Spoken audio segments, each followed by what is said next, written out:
आज हम क्लास 6 के सोशल साइंस के new book exploring society India and beyond के chapter number 12 grass roots democracy part 2 local government in urban areas को पढ़ेंगे। इस चैप्टर में हम समझेंगे अर्बन लोकल बॉडीज क्या होती हैं और उनके फंक्शंस क्या होते हैं। साथ ही ये भी देखेंगे कि गवर्नेंस और डेमोक्रेसी में इनकी इम्पोर्टेंस क्या है। तो चलिए शुरू करते हैं। ये चैप्टर शुरू होता है एक पावरफुल कोट से जो रस्तम के सिद्धवा की इम्पोर्टेंट कोट है। उन्होंने कॉन्स्टिट्यूएंट असेंबली में कहा था, मैं चाहता हूं कि एक फुल फ्लेज्ड लोकल बॉडी तुरंत बनाई जाए ताकि लोग समझ सकें कि एडमिनिस्ट्रेशन क्या होती है, फ्रेंचाइजी का क्या मतलब है, पावर्स और राइट्स कैसे काम करते हैं और अपने शहर और गांव के छोटे छोटे स्फेयर्स में गवर्नेंस कैसे होती है। ये बात हमें बताती है कि हमें अपने शहर और गांव की गवर्नेंस को समझना कितना ज़रूरी है। तो इस वीडियो में हम समझेंगे अर्बन लोकल बॉडीज के बारे में, ये क्या होती है, कैसे काम करती है और डेमोक्रेसी में इनका क्या रोल है। जैसे कि हमने पहले चैप्टर्स में देखा, डेमोक्रेसी में अच्छी गवर्नेंस का मकसद होता है लोगों को एम्पावर करना ताकि वो अपने देश की फंक्शनिंग में एक्टिवली पार्टिसिपेट कर सकें, चाहे वो रूरल, रीजनल, अर्बन, स्टेट या नेशनल लेवल हो।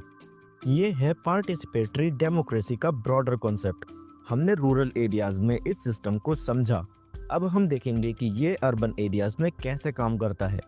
अर्बन गवर्नेंस थोड़ा कॉम्प्लेक्स और डाइवर्स होता है, इसीलिए इस सिस्टम का ज़्यादा कॉम्प्लेक्स होना ज़रूरी है, लेकिन यहाँ हम सिर्फ इसके बेसिक प्रिंसिपल्स को समझेंगे। अर्बन गवर्नेंस को समझने से पहले हमें इंडिया के ओवरऑल गवर्नेंस सिस्टम को देखना होगा, जो रूरल से लेकर नेशनल लेवल तक है। जैसे कि फिगर 12.2 में दिखाया गया है, पिरामिड का बेस लोकल लेवल है जो लोगों के सबसे करीब होता है और टॉप है नेशनल लेवल। चैप्टर 11 में हमने पिरामिड के left side local government in rural areas को पढ़ा था, जहां हमने गांव में स्थानीय सरकार कैसे काम करती है जाना था। अब हम राइट साइड को समझेंगे, मींस अब हम शहरों में स्थानीय सरकार के बारे में पढ़ेंगे। Urban local bodies.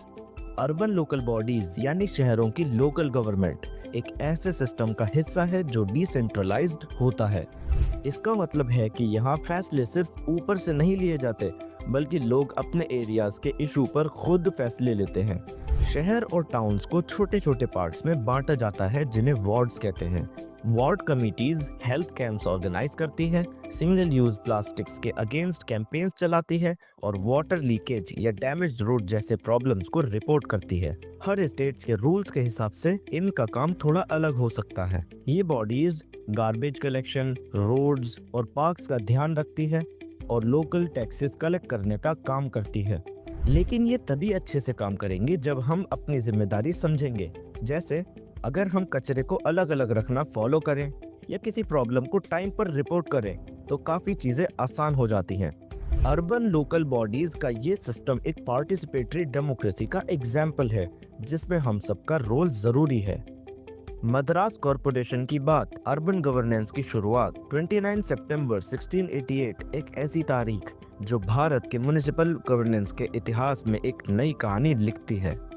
ये दिन था जब मद्रास कॉरपोरेशन, जो आज ग्रेटर चेन्नई कॉरपोरेशन के नाम से जानी जाती है, एस्टैब्लिश हुई। सोचिए, एक सिस्टम जिसने अर्बन लोकल गवर्नेंस की नींव रखी, उसकी शुरुआत इतनी पहले हो चुकी थी। ईस्ट इंडिया कंपनी ने एक चार्टर इशू किया था जिसमें फोर्ट सेंट जॉर्ज और उसके 16 किलोमीटर के एरिया को एक कॉरपोरेशन में बदला गया। लेकिन असली बदलाव 1792 में आया जब एक पार्लियामेंट्री एक्ट के जरिए इस कॉरपोरेशन को म्युनिसिपल टैक्सेस लगाने की पावर दी गई और वहीं से प्रॉपर म्युनिसिपल एडमिनिस्ट्रेशन की शुरुआत हुई। यह एक ऐसा मोड़ था जो आज के अर्बन लोकल बॉडीज के स्ट्रक्चर को डिफाइन करता है। सो फ्रेंड्स, इसी फैसिनेटिंग इतिहास से अर्बन गवर्नेंस को समझने के सफर को कंटिन्यू रखते हैं। Services under the Indore municipal corporation. Indore, Madhya Pradesh, जो लगातार 7 साल तक स्वच्छ सर्वेक्षण स्कीम के तहत भारत का सबसे क्लीन शहर बन चुका है। इसकी सक्सेस के पीछे सिर्फ इंदौर म्युनिसिपल कॉरपोरेशन का ही नहीं, बल्कि सिटीजन्स का भी बड़ा योगदान है। म्युनिसिपल कॉरपोरेशन ने काफ़ी सर्विसेज प्रोवाइड की हैं, जैसे प्रॉपर्टी टैक्स और वाटर चार्जेस कलेक्ट करना, सॉलिड वेस्ट मैनेजमेंट, बिजनेस और ट्रेड लाइसेंसेस इशू करना। इसके अलावा citizen relationship management (CRM) system के जरिए marriage certificates, fire services, various licences, water tanker और डेब्रीज क्लियरेंस जैसे काम भी हैंडल किए जाते हैं। ट्रीज कटिंग और ट्रांसपोर्टेशन ग्रीवेंसेस को सॉल्व करना और water tanker, septic tanker, auditorium, funeral van, mobile, toilets और एम्बुलेंस जैसी सर्विसेज ऑन रिक्वेस्ट भी दी जाती हैं। लेकिन ये सब तभी सक्सेसफुल होता है जब सिटीजन्स एक्टिवली पार्टिसिपेट करते हैं।